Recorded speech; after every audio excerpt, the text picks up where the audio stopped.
কি কপাল আমার! এত কাজ করি সারাদিন, ভাগ্যের চাকা যেন ঘুরতেই চায় না। গুরু, ভাগ্যের চাকা পরিশ্রমী ঘোরে। আমার তো এর বাইরে কিছু জানা নেই। হ্যাঁ, ওই একই কথা তো সবার মুখেই শুনি। আমার কি মনে হয় গুরু, আমাদের এমন কিছু করা উচিত যাতে করে আমরা তাড়াতাড়ি অনেক টাকা উপার্জন করতে পারি। কি এমন কাজ? কি কাজ করলে অল্প সময়ে বেশি টাকা পাওয়া যাবে?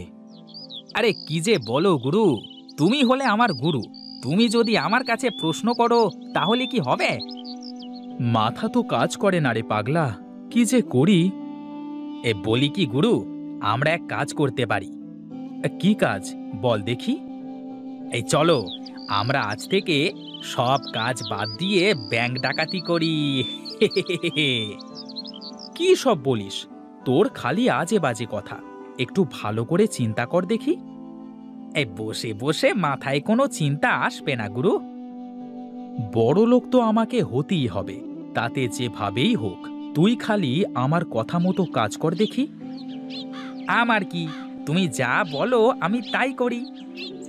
শোন বলাই, এখন বাড়িতে যা, ও বেলায় ঘাটে চলে আয়, দেখি কি করা যায়। ঠিক আছে গুরু, তোমার যা ইচ্ছা।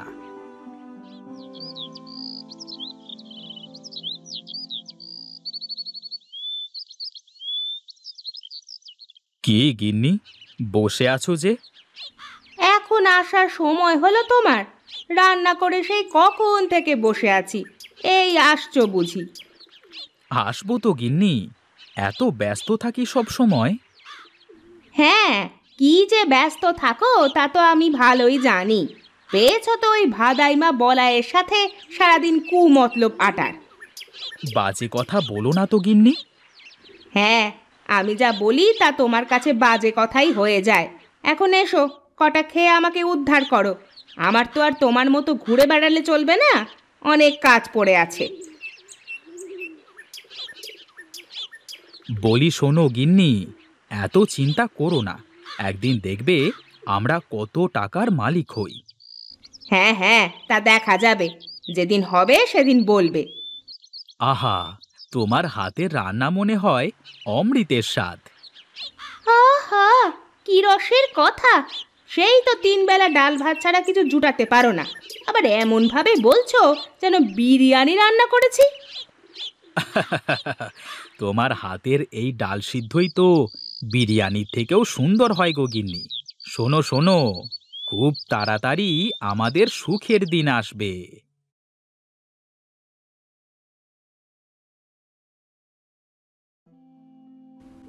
ওরে বলাই, এসেছিস?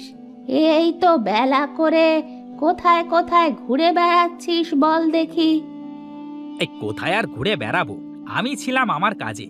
এখন বলো দেখি, খাবার টাবার কিছু আছে নাকি? দেখ, ওই ওখানে খাবার বাড়া আছে, খেয়ে নে। আমার তো শরীরটা খুব একটা ভালো না বাবা, তাছাড়া বয়সও তো হয়েছে, এবার একটা বিয়ে কর বাবা। আরে আমাকে কে মেয়ে দেবে বলো দেখি? আমার মতো ভেদামার্কা ছেলের সাথে কেউ মেয়ে দেবে না মা। আগে বড়লোক হই, তারপর দেখা যাবে। হ্যাঁ, আমি মরি তারপরে করিস। আমার তো জীবনে একটু শান্তি দিবি নে তুই, একটু শান্তি দিবি নে।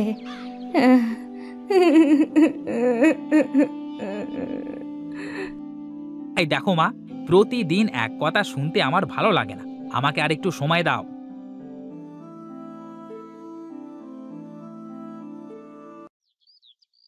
বুঝলে গিন্নি, বাঁশ বাগানে অনেক বাঁশ হয়ে গেছে। কিছু বাঁশ কেটে বাগানটা একটু পাতলা করতে হবে। হ্যাঁ, তাহলে করতে হবে। তা তোমার ভাইয়ের কাছে কিছু বলেছো নাকি? ওকে আর কি বলবো, আমি যা বলবো ও তো তাই করবে। না, তারপরেও একবার শুনে দেখা ভালো, তা না হলে আবার পরে বলবে যে তুমি ওকে না বলেই এটা করে ফেললে। হ্যাঁ দেখি, ওর সাথে দেখা হলে বলে দেখব। এজন্য দাটা ধার নিয়ে রাখলাম, বেশ কিছু বাঁশ বিক্রি করা যাবে।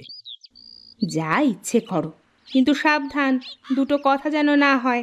আমার আবার মানুষের সাথে অযথা ঝগড়া চেঁচামেচি করতে ভালো লাগে না। ঠিক আছে গিন্নি, তুমি ওসব নিয়ে চিন্তা করো না তো। দেখি, যাই, আমি একটু মাঠ থেকে ঘুরে আসি।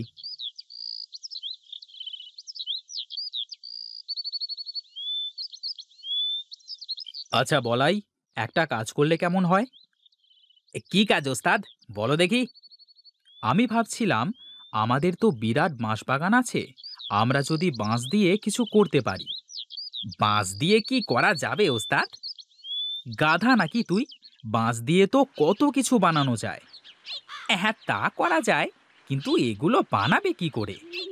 শোন শোন, আমি বাঁশের ঝুড়ি বানাতে পারি, তুই বাঁশ দিয়ে কিছু বানাতে পারবি না?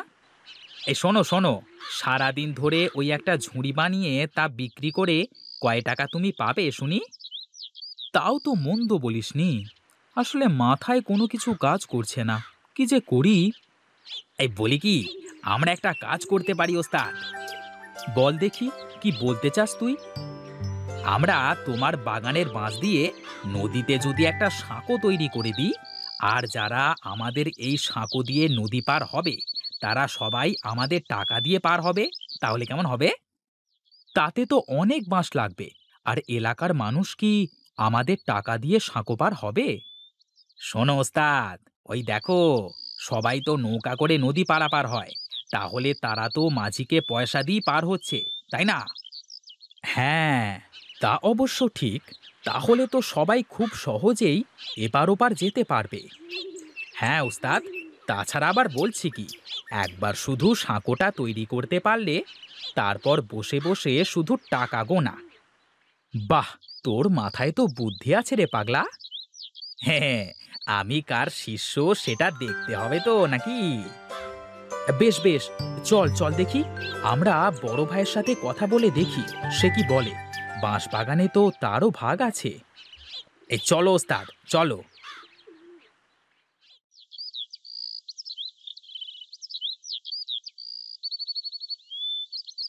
সে কি দাদা, এখানে দাঁড়িয়ে আছো যে? কিছু বাঁশ কেটে বাগানটা একটু ফাঁকা করতে হবে, তাই দেখছিলাম আর কি, কোথা কোথা থেকে বাঁশ কাটা যায়। তাহলে তো ভালোই হলো ওস্তাদ, আমাদের কাজ আরো সহজ হয়ে যাচ্ছে। কি রে, তোদের আবার কি কাজ সহজ হবে? বলছি দাদা, তোমার কাছেই যাচ্ছিলাম, তা তোমাকে এখানেই পেয়ে গেলাম, ভালোই হলো। কি বলবি বল দেখি, শুনি। আমরা ভেবেছি, আমাদের তো বাঁশের বাগান আছে, আমরা নদীতে একটা সাঁকো তৈরি করব। হ্যাঁ দাদা, এই কাজ করতে পারলে আমাদের অনেক লাভ হবে। তোদের মতলব কি বল দেখি? তোরা কি জনসেবা করতে লাগছিস নাকি? সামনে কি ভোটে দাঁড়াবি নাকি? আরে দাদা, কি যে বলো, আমি কেন ভোটে দাঁড়াতে যাব? আমি তো ব্যবসা করব। ব্যবসা? সাঁকো দিয়ে কিভাবে ব্যবসা করবি? হ্যাঁ দাদা, বলি, সারা দিন এপার থেকে ওপার, ওপার থেকে এপার, কত মানুষ যাওয়া আসা, এখন সবাই তো নৌকা করেই যাওয়া আসা করে, তাই না? হ্যাঁ, তা করে। এই জন্যই তো আমরা আমাদের নিজের খরচে সাঁকো বানাবো, আর যারা যারা আমাদের সাঁকো দিয়ে পার হবে তারা তারা আমাদের টাকা দিয়ে পার হবে। না ভাই, তোদের এই উদ্ভট চিন্তায় আমি নেই ভাই। আমি আমার ভাগের বাঁশ নষ্ট করতে দেব না। তোদের ইচ্ছে হলে রমেশের ভাগের বাঁশ দিয়ে করতে পারিস, আমাকে এসবের মধ্যে ডাকিস না। এই রে, দাদা তো কিছুই বুঝতেই চাইলো না। আমি বলি কি ওস্তাদ, আমরা আমাদের কাজ করি, দাদা যখন দেখবে আমরা সফল হয়েছি তখন আমাদের সাথে চলে আসবে। ঠিক আছে, কাল থেকেই তাহলে আমরা কাজে লেগে পড়ি। চল, এখন বাড়িতে যাওয়া যাক।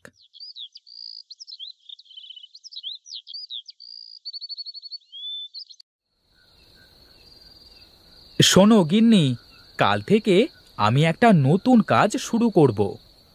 কি কাজ করবা বলো দেখি একটু শুনি। কালকে নদীতে সাঁকো তৈরি করব। তুমি সাঁকো তৈরি করে কি করবে শুনি? কেন, সবাই নৌকা পার হয়ে কেমন মাঝিকে টাকা দেয়, তেমনি আমার সাঁকো দিয়ে যারা পার হবে তারা সবাই আমাকে টাকা দিয়ে পার হবে। তোমার যা ইচ্ছে করো, আমার ওসব নিয়ে কোনো মাথা ব্যথা নেই। উঠে পড়লে যে? কি করব বলো তো, আমার খাওয়া শেষ, আর বসে বসে তোমার ওই ফালতু প্যাঁচাল শোনার সময় নেই আমার। আমি ঘুমাতে যাচ্ছি।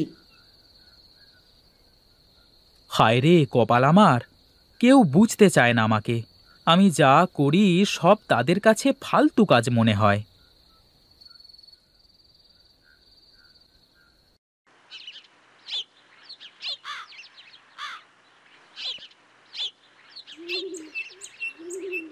শোন বলাই, আমি বাঁশ কাটতে থাকি আর তুই বাঁশগুলো গাড়িতে করে টানতে থাক। ওস্তাদ, বাঁশ সব কাটা শেষ হোক, তারপর একসাথে করে টানা যাবে, কেমন? ঠিক আছে ঠিক আছে, তাহলে বাঁশগুলো সব গুছিয়ে এক জায়গায় জড়ো কর।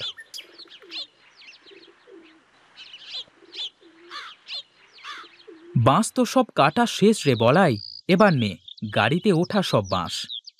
ঠিক আছে ওস্তাদ।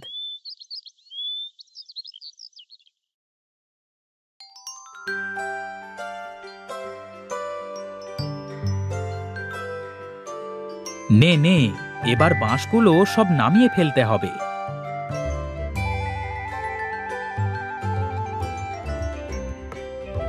যাক, এবার শুধু সাঁকোটা বানানোর কাজ।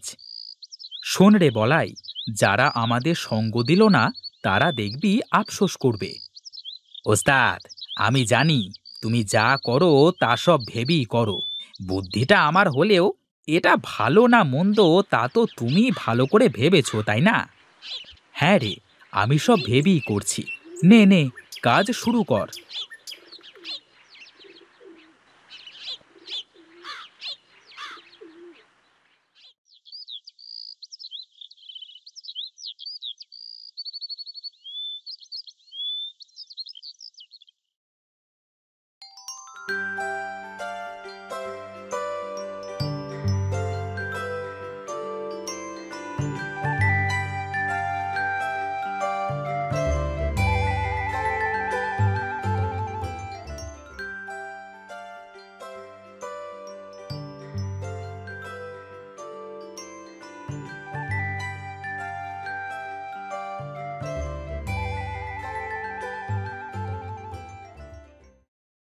ওস্তাদ, কি বলেছিলাম, কাজ হচ্ছে তো? হ্যাঁ রে হ্যাঁ, আজ এই ভাগের বাঁশবাগান আমার ভাগ্য খুলে দিল রে বলাই। এখন আর আমাদের কোনো চিন্তা নেই ওস্তাদ, বসে থাকবো আর টাকা চলে আসবে। এখন আমার দাদা বুঝবে যে সে কি করেছে। তার ভাগের বাঁশ এখন সে চিবিয়ে চিবিয়ে খাবে। শোন বলাই, তুই বস, আমি গেলাম। তোর বৌদির জন্য গঞ্জ থেকে কিছু কিনে নিয়ে যাই। এখন তো আমার টাকার কোনো অভাব নেই রে। ঠিক আছে ওস্তাদ, যাও, আমি আছি।